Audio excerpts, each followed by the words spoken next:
வீடாகும். உண்டான செல்வம் எல்லாம் அன்றாடம் வரும் போகும். ஊராரின் வாழ்த்துக்கள் தான் நிலைத்திருக்கும் பொருளாகும். உன்னால முடிந்தவரை பிறருக்காக உழைத்திடு.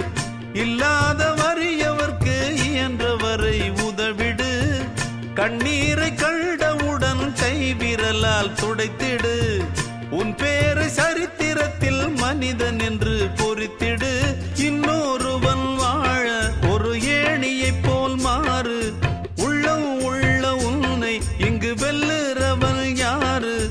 மண்ணில் வாழும் மக்கள் நெஞ்சில் நிற்கும் உந்தன் பேரு. இந்த வீடு நமக்கு, இந்த வீடு நமக்கு சொந்தமில்லே. பாடுடா சின்ன தம்பி, அதனால நமக்கு துன்பமில்லே. ஆடுடா சின்ன தம்பி.